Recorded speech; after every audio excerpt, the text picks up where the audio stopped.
Good morning, everyone. Welcome to Sports Shorts Daily. Ronnie Rants alongside TK, Tommy Krysan, who's joining us today from Court Street Cafe in Port Allen. Hope everybody had a wonderful weekend. It is Super Bowl week. We're less than 7 days away from the Seahawks taking on the New England Patriots. Let's go Hawks. Santa Clara, California, the home of the 49ers. Interesting thing about the 49ers, over there, has been a lot made in the last couple of months, really. I mean, it's come out, but this has really been a lot made about it. Where they practice over there in Santa Clara is right next to electrical facility, and the 49ers have more injuries of different natures that could be related to that electrical facility. They actually moved their field, I think their workout facility, a little bit away from it like a year ago. But it's an interesting, a lot of former players claim that, hey, there's something going on in the water and the soil and all that over there at the 49er land. So something interesting to keep an eye on over there. I don't know. California's going to fall into the ocean at some point, right? I mean, it's imploding as a state financially, morally, every other way. And I don't think San Francisco, one of the great cities of all time, they now play at Santa Clara. That's the equivalent, Tommy, of like, I don't know if I'm saying this correctly, maybe like if the Saints played in Laplace, something like that. Like it's not downtown San Francisco. It's not even Metairie. It's out there. And so it's a beautiful stadium, but it's a wild situation. Seahawks Uh, still a 4.5 point favorite. TK. yeah, and it's 45.5 on the over under. I kind of like the idea of the Laplace Saints. I'm sure Laplace would like that a lot. It What's boosts what's their the economy a bit. what's the deal on the favorites for the MVP? What's the line? Sam Darnold is like plus 125. He's the betting favorite as of today, as of this morning. And all games have prop bets. Super Bowl's been known for the prop bets, the over under on the length of the anthem, the color of the Powerade they're going to pour on the coach. But I'm going to look each day. We do sports shows daily this week. By the way, we'll be today, Wednesday, and Thursday, not Friday this week. There's a prop bet over and under on the largest lead during the game, the largest point spread differential, and it's 14 and a half. Then there's an over under on how many players will attempt the pass. The over under is 2.5. Obviously, there's going to be two because both quarterbacks are going to throw a pass. But does a backup get in? Does a punter throw a pass on a fake? Does a fake field goal? Does a receiver reverse or halfback pass? I guess you'd have to study the roster, see how many receivers and running backs might have been quarterbacks earlier in their younger days and might throw a pass. So we'll see. But going to be fun Super Bowl week. It's going to be exciting, even though, for the folks, for the Saints fans and the folks in New Orleans, the Patriots, Seattle, there's still a lot of storylines. It's still the Super Bowl. And by the way, Super Bowl 60. You like the over on that 2.5 prop bet. I The do. number of people that throw the football. I got to see the odds on that. I just heard it listening to Dan Patrick. They're live from the Yeah. Super Bowl all week I, on the way I I here this think morning. I think if you take that bet, you're not necessarily betting on the fact that you think they're going to run a reverse pass. I think you're betting on the fact that one of these quarterbacks might get knocked out for a series, or somebody get hurt, and another guy need to come in there for a few plays. Especially Sam Darnold. I mean, Darnold was a guy that was questionable a couple of weeks ago in the playoffs with abdominal issues. So. Who knows what's going on? He could easily take a hit or throw a ball and wince, and they need to come out for a little bit. Um, the bet I do like, I do think this game is going to be close, even though I think the Seahawks are going to win. So if I had to, I'd probably take that 14.5. I think I'd take the under on the 14.5 spread in this game. But the Drake May is, I think, plus 225 on the MVP. So you get a little more value with him. And if the Patriots win, or whichever team wins, it's most likely going to be a quarterback gets the MVP, but not all the time. Um, all right, TK. Not only is the Super Bowl this week, looking forward to that, Super Bowl 60, but also we're getting closer to college baseball for the Division I level. LSU baseball starting on the 13th. But we did start JUCO and NAIA and Division II and all that did start this past weekend in a lot of places. including one of those places was right here in Louisiana. LSU Shreveport got their season started. Remember, they were at the White House like LSU. They went 59-0, set a record. No one had ever won that many games at any level of college baseball in a row. But they're off to another hot start.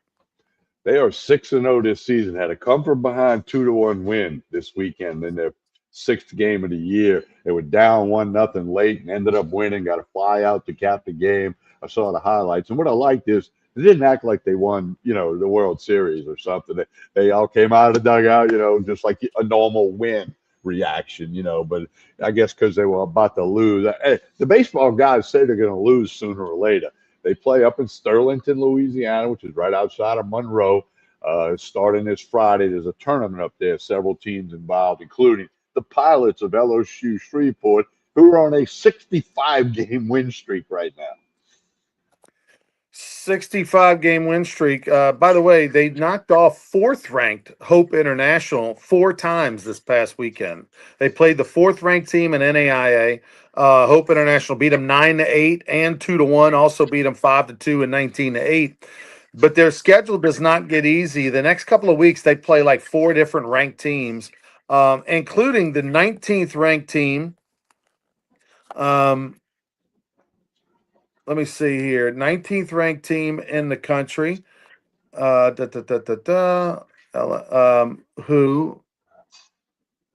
Hang on, I want to make sure I'm getting this right. But International something? yeah, hang on one sec. LSU baseball, LSU Shreveport baseball, the Pilots. I'm looking at their schedule. I had their schedule here just a minute in front of me. I don't know what happened. I got to reset on my phone, and it's got everything in a different spot than it was before, so it's got me a little thrown off. All right, so here's the deal. They played Hope International, beat them 4 straight. This Friday, as you mentioned, over there at that beautiful facility in Sterlington, they take on the 25th team in the country, Central Methodist, at 2:30. But then at 6 o'clock, they take on Mid American Christian. Tommy, you know who pitches for Mid American Christian and is Fabian going to throw against Hernandez? them on Friday? Fabian Hernandez. I took a stats Fabian there. I thought I Hernandez. remember him telling me that. But the pitcher of the year for the Baton Rouge Rougarou in the Texas Collegiate League last year, and a great kid. Doesn't speak Yeah, English real well, but he's one of my favorite pitchers ever because he throws strikes. Everybody knows we talked about his complete game, 9 innings, 2 summers ago when he threw 73 pitches with a shutout and a 2-hitter and faced the minimum 27 guys because of some double plays and a pickoff. yeah. Fabian Hernandez. I think he'll be the one. If anybody can beat the Shreveport Pilots, it's got to be Baton Rouge Rougarou player Fabian Hernandez. And am I correct that he's not eligible to play for the Rougarou this summer? He's not. Yeah, he'll. This is Can his we get final him like an season. online class in September so he can be eligible? Yeah, so in order to play in the Texas Collegiate League, which of course the Lake Charles Gumbo Gators and the Baton Rouge Rougarou are in, you have to be in college and have eligibility remaining. So if you're in your senior year, you're not eligible to play because obviously you don't have any eligibility remaining. But Fabian Hernandez, the greatest pitcher in Baton Rouge Rougarou history the last 2 years, phenomenal pitcher and the best pitcher in the league last year. He is going to face LSU Shreveport on Friday. If they win the Friday afternoon game, they'll be 66 won 66 games in a row. Fabian Hernandez will be trying to end that streak. Looking forward to that one. That'd be something. That'd be a I, storyline in a big do you way. know if that'll be streamed on Friday I'll try to find somewhere? out. I'll let you Find know out, and maybe before we can Thursday. announce Yeah. people. Again, we're going to do the show Thursday morning. Mhm. I have to be out of town Friday, and let's make a note to look that up or figure out a way. I'll even do the live stat thing, to see how Fabian's doing, and Yeah. I'll go pitch by pitch with him. That'd be a lot of fun. Yeah. I tell you, if I wasn't riding in Orion and we had that radio show Saturday morning, I mean Sterlington's about I don't know, about probably about 3.5 hours away from Baton Rouge where I'm at, and I would make that, but that's a 7 hour round trip. I don't think it's going to happen for me, but anyway, great story, and obviously we will keep an eye on that, and I'll try to find out where if someone does, if it's a Rougarou fans want to watch that game, I will find out if that's possible. Um, Last night, I was at an event, Tommy. It was a fundraiser for Fort Cancer at the Supper Club, where like 30% of the proceeds were donated to Fort Cancer fundraiser that's taking place in April. Um, and I helped MC an auction deal, but I was sitting at the table with some new LSU football transfers and Jordan Seaton, okay, the big 5-star offensive lineman that LSU signed uh, from Colorado. Colorado, and they, of course, they chased him all around. His uncle wanted him to go to Oregon. He wanted to come to LSU. Kids from Georgia, blah blah blah. Famous, we know about how Lane Kiffin brought him in. He had a long visit, 3-day visit, and then he jumped on a plane to go follow him to Atlanta and all that. Well, he ended up landing his man, and I sat at the table with Seaton and talked to him. Awesome fella, big personality. He turns 21, like, I don't know, next week after. And he's this giant of a man, makes me look small. And I played 2 years at Colorado with Deion Sanders, and I'm a Deion Sanders fan. I respect what he's doing, and so we were talking a lot about Prime. But I mean, this guy is going to be a fan favorite, Tommy. Great smile, great personality, dude gets it. Mature beyond his years. And if he's as good as they say he is, Jordan Seaton's going to be a heck of a player for the Tigers in the fall. And one of the guys there, Brian Wesley with Wesley Construction, who was one of the tastemakers, one of the guys that were doing the fundraising to help raise money for cancer. I asked him, came over to the table and asked him, said, hey, are we gonna be running the ball next year? We're gonna be throwing the ball, and Seaton, like, with a straight face, said, we're gonna be able to do whatever we want. He said, we got enough talent, we got a good team. We're gonna be able to sling it, run it. We're gonna be able to do whatever we want next year on offense. I'm telling you. And so, of course, that fired up some LSU fans that were in the building. But great event, and it was neat to meet that young man. Cool. Also met Husan, the quarterback from uh, Sam Levitt.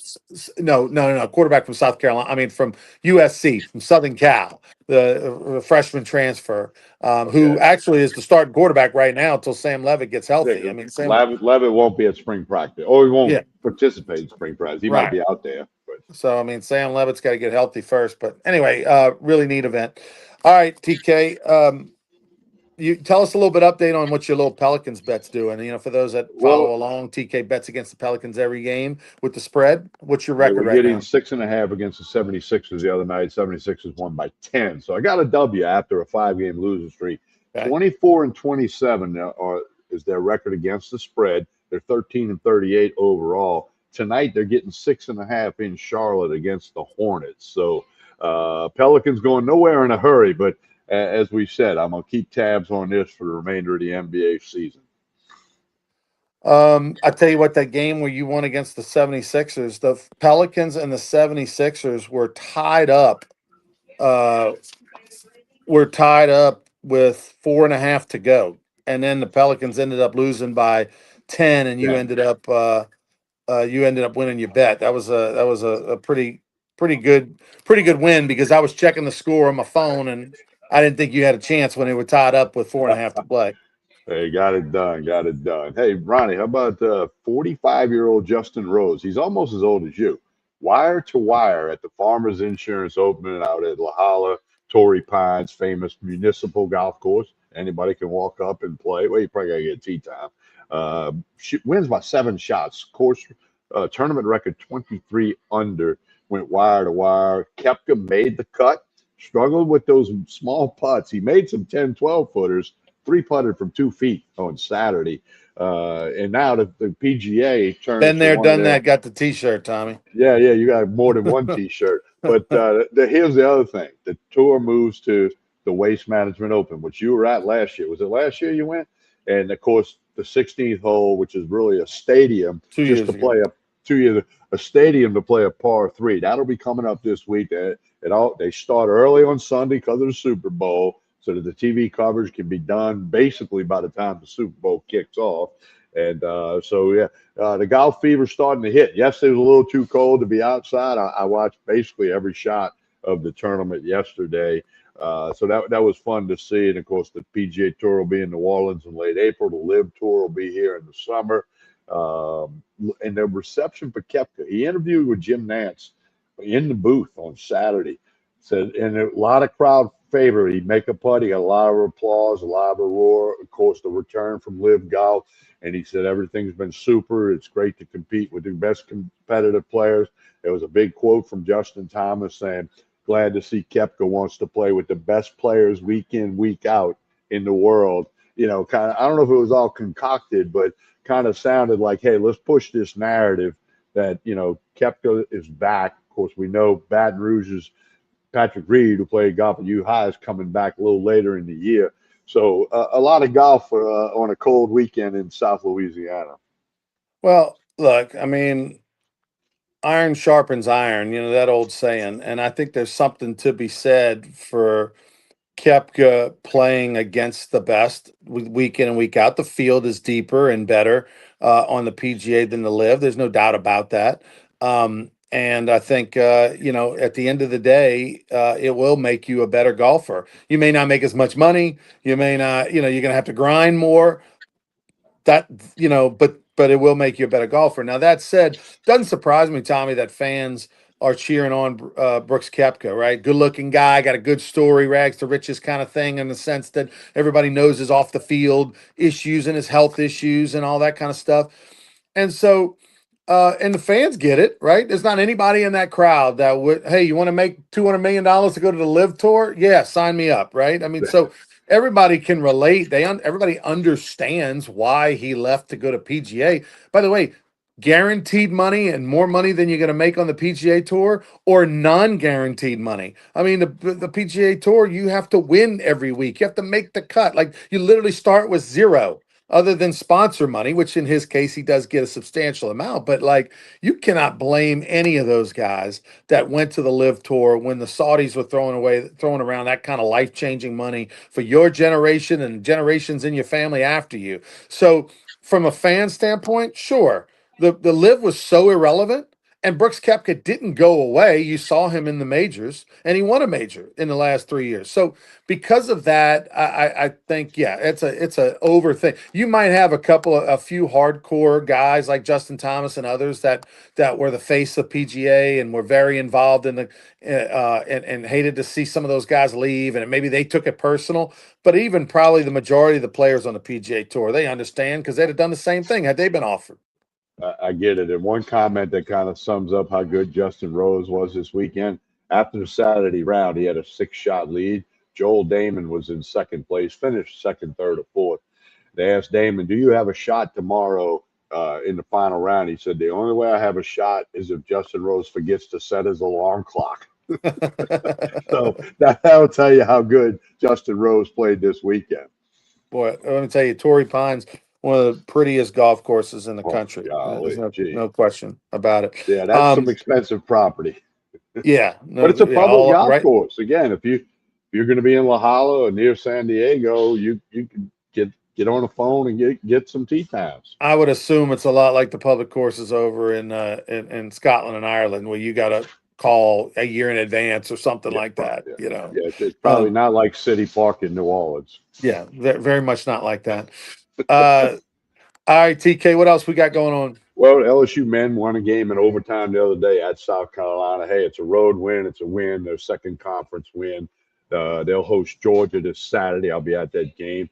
The LSU women beat Bama by 40, 103 to 63. That's They were a remember they were 16. They were a 16 and a half point favorite. They won by 40. They were 0 and 2. They lost the first two SEC games. They're now 7 and 2 in league play. They've won 7 in a row. They'll host Texas Thursday. Jumping ahead, Valentine's night, February 14th, LSU, South Carolina, be the game of the month in women's college basketball. ESPN Game Day. They have a one for basketball, not quite as great as popular as the one for football. It'll be in Baton Rouge that day. So a couple of things there. And of course, LSU baseball opens that weekend with that game on the 13th at 2 o'clock in the afternoon. Well, TK, you mentioned that on the 14th at 7:30 p.m. in the PMAC, February 14th, that LSU South Carolina will be the game of the year. That's only if LSU beats Texas. You know what I mean? If Well, LSU plays Texas this Thursday, and they now pick up the third win, they'll drop to fifth, sixth in the league. So I get it. It's LSU, South Carolina is the big brands and the two coaches that don't like each other and all that kind of stuff with Staley and Mulkey. But at the end of the day, all it is, it's like LSU, Alabama this year. LSU, Alabama wasn't LSU, Alabama of 2011, 2019, whatever. Some years it's just LSU and Alabama. Well, LSU and South Carolina is only LSU and South Carolina to the point where it really makes a giant difference if LSU takes care of business this Thursday night against Texas, who's a top 10 team in the country. So that's going to be a hell of a game, and folks need to get out there and pack the PMAC. They do host Texas, so let's hope they can get that done. Speaking of LSU, Ronnie, good news over the weekend. Garrett Nussmeier named MVP of the Senior Bowl. The only time I was around Nussmeier was at the Baton Rouge Rougarou Golf Tournament last spring at the Island over in Plaquemine, and I visited with him a little more than hello, and I was really impressed with him as just a guy. And by the way, he's got a pretty good golf swing as well. I watched him tee it up on a par three and rip one in there, I believe number 8 at the Island. So good to see he was the MVP of the Senior Bowl. He was talking to Heisman in August. They beat Clemson. What's going to go on? Then, we know the injury or the not healthy situation. And, some people saying he may have became a third-day pick in the NFL. I think MVP of the Senior Bowl, and the numbers aren't staggering, but the fact that he was healthier than he was while he was trying to get on the field and help the Tigers, he may end up, being a third or fourth round pick, not a third day pick, and maybe higher if there's a team that likes him. So I was happy to see. I didn't see the game, saw the highlights, but I was happy that Garrett Nussmeier was named MVP of the Senior Bowl. But the Senior Bowl is not what it once was because of portal and Not all the best players go there anymore like it well, it's used to kind be. of like the Pro Bowl in the NFL. Half of the guys are not Pro Bowlers, but Yeah. they got to start calling people like, "Hey, look, so and so couldn't make it. Oh, no, neither could he. Neither could he. Can you? So, anyway. So, yep. No, I mean, if you're a surefire first pick, a lot of times you either don't go to the Senior Bowl, or if you go, you do the practice or something, or you just do the interviews. It's again, it's all watered down, and it's not the same. But still, bittersweet seeing Garrett Nussmeier out there doing good things. Happy for him personally. Obviously, the fact that he gave of his time to come to play 2 years in a row in our Baton Rouge Rougarou Baton Rouge Youth Baseball Coalition golf tournament. We appreciate him and respect him. He had the knee injury starting the season in August. They kept that under wraps. Remember, Coach got in Coach trouble for Kelly leaked talking it about out. that Yeah. publicly. Then he had the oblique injury, that shut down his season, and or eventually shut down his season. And so we didn't see Gary Nussmeier. We saw a shell of himself. And the reality is, the stone cold reality is, an injured Garrett Nussmeier is on a. You can say it's good or bad. You could have probably found a way to win 9 games with Garrett Nussmeier, and you'd still have Brian Kelly as your coach. And you'd Well, still be on that track. Or I you think can just LSU. have Yeah. 7 wins, and now you got Lane Kiffin as your coach.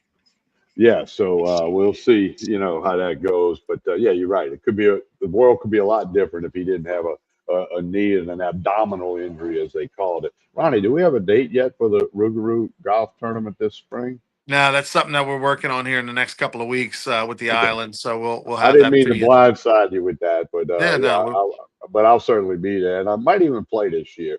Last year I was just giving away some Tremonti's meat and seafood stuff, but might go ahead and play this year and get Mike Tremonti to come give away the Tremonti's stuff. there you go. Well, anyway, glad to see Garrett doing well. Congratulations to him on picking up those MVP honors over at that game. All right, TK, tell us about Court Street Cafe as we close up today. Well, breakfast, lunch, dinner, Saturday night, steak night, the Sunday brunch is a big thing here in Port Allen. You need to check it out. Jason and the staff do a super job. Hit them up on Facebook and Instagram. They do a great job with their lunch specials. They give you the whole week, dinner specials, dinner of the week special, drink specials, whatever it might be. Court Street Cafe, we've been coming here for a while. Many of you have tried it. Everybody loves it when they try it. If you haven't done it, there's your assignment. Get on over here for breakfast, lunch, dinner. Come get a cold beer in the afternoon or daiquiri, whatever you might want when it warms up. Court Street Cafe, Port Allen. We've been here for a while. And we appreciate Jason and all the folks here. Hey, don't forget to like and share this show, whether you're watching on Facebook, X, or YouTube. Give us a like, give us a share. We appreciate it. We're back Wednesday morning for another episode of Sports Shorts Daily. On behalf of Ronnie Rance, Jason, and the staff here at Court Street Cafe in Port Allen, I'm Tommy Christ saying hello, February. Have a happy Monday, everyone.